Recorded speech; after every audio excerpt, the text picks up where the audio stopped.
Assalamualaikum guys dan selamat pagi. Okey, kali ini kita mau tengok macam mana keadaan air yang habis dimakan oleh kutu air ni. Macam rutin pagi biasanya kita bagi makan. Jadi kita mau tahu macam mana keadaan air ni yang habis sudah kandungan makanan dia, yang kita boleh tambah sudah. Tambah sudah kita punya green water lah. Ini tank yang baru kita set up 2 hari lepas. Tengok dia punya perkembangan kutu, banyaklah perkembangan dia lebih bagus lah. Ini kalau panas ni mungkin dia akan cari di tempat-tempat lindung macam tu kan. Sebagian dia akan bertapuk di bagian sana. Jadi sebagian dia tu dia memang perlu juga cahaya matahari as a dia punya source juga sebagai vitamin tambahan dorang. Jadi biasanya kalau air yang bentuk macam ni kita sudah boleh ready kasih makan dia untuk hari ni lah. Biasanya kalau air tu masih hijau kita boleh skip lagi 1 hari untuk biarkan dorang makan tu air yang masih ada lebih tu. Tapi kalau yang ini air dia sudah start bening ataupun dia start warna-warna jernih kecoklatan kan, ini boleh sudah kasih makan. Jadi kita masukkan 1 liter lah untuk permulaan tu, kita masukkan 1 liter. Ini kalau kelihatan ini nampak masih macam hijau-hijau. So dia masih lagi ada kandungan makanan yang boleh lagi kita skip dalam 1 hari macam tu. Biarkan tidak perlu bagi makan hari ni lah. Macam ni lah keadaan dia kalau air yang masih ada makanan. Kadang-kadang yang masih kuat lagi hijau dia tu maksud dia masih lagi ada makanan lah. Tapi kalau sudah start dia clear macam ni, ini dia sudah makanan dia lah. Ini kamu boleh sudah start kasih makan ya. Untuk permulaan boleh makan 1 liter lah, ikut kandungan kutu air dia. Makin banyak kutu air, makin banyak juga makanan yang kita perlu berikan ya. Jadi ini masih ada makanan. Ini sudah start clear. Ini kita boleh kasih tambah sudah makanan dia. Okay, so macam itulah keadaan air dia kalau kita baru set up. Dan inilah waktu dia kalau kita mau kasih makan dia tu. Kalau air sudah jernih, kita boleh sudah tambah makanan dia. Kalau ini masih ada sedikit lagi makanan, kita boleh bertahan selama sehari lagi. Okey, jadi ada lagi satu rutin yang perlu kita lakukan adalah pengguna-pengguna TGP yang buat dorong punya tank phytoplankton tu yang 20 liter, dia kena buat rutin untuk kacau-kacau ni air ni lah. Ini yang baru kita set up kemarin, baru buat kemarin. Belum cukup lagi 24 jam, petang ni baru 24 jam. Tengah hari ni, yang tu baru petang. Yang ni petang kemarin kita buat. Ini petang kemarin, yang ini sebelah pagi. Ini sudah cukup 24 jam lah. Jadi apa yang kita perlu buat ni sebenarnya hari-hari kita kena kacau dia selama 5 hari lah. Kacau tu tidak perlu lama sangat. Yang penting air dia tu bergolak saja supaya dia punya phytoplankton di bagian bawah ni dia akan naik semula ke atas. So dia boleh receive cahaya matahari yang konsisten lah kalau kita kerap kacau dia. Jadi untuk yang baru buat, dia cuma perlu kacau minimum pun 3 kali sehari lah. So tidak perlu terlalu lama kacau dia. Kita buat macam ni. Kau boleh pakai stick PVC, kayu ke apa, boleh pakai gayung juga, boleh pakai apa-apalah yang boleh kita kacau air dia ni. Terus saya pakai, contoh ni saya pakai PVC.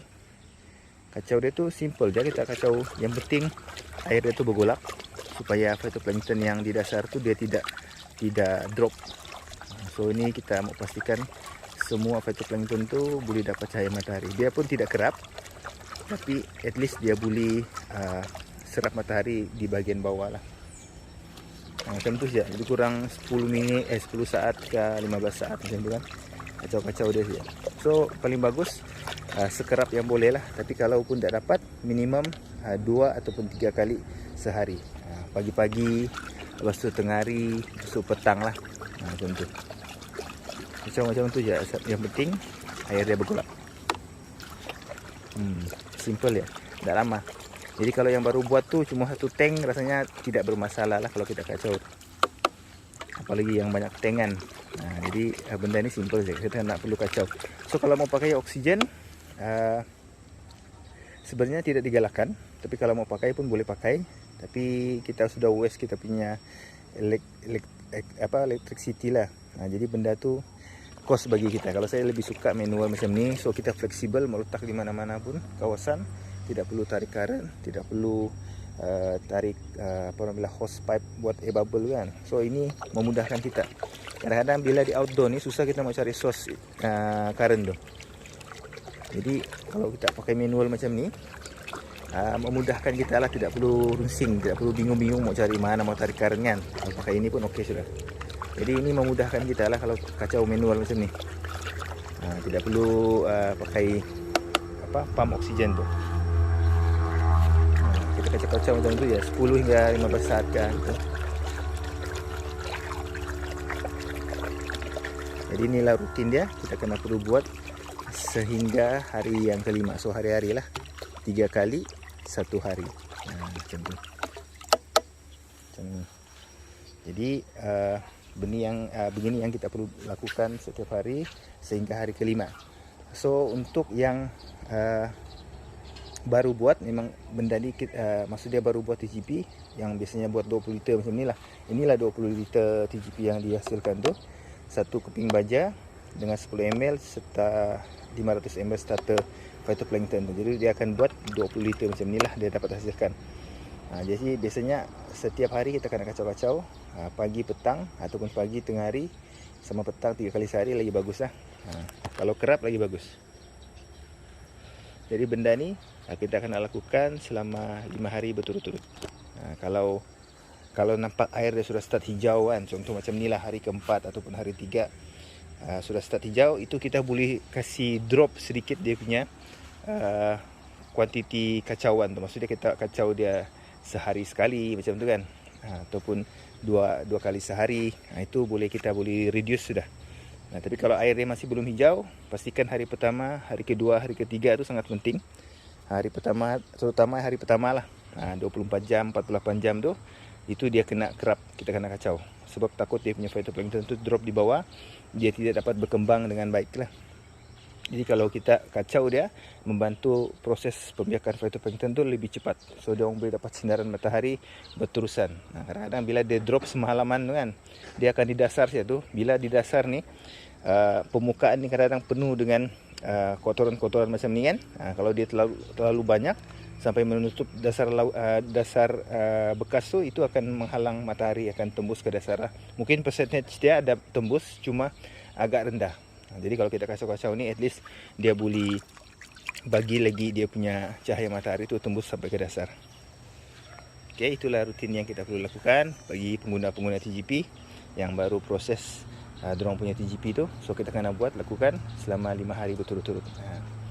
Jadi kalau mau pakai bubble ataupun pump tu boleh juga, tapi agak susah lah kecuali tempat kita tu ada soket untuk kita pasang pump kan, lagi dekat lah. Tapi kalau ini, kalau di tempat terbuka, sebab benda ni kita akan letak di tempat yang terbuka.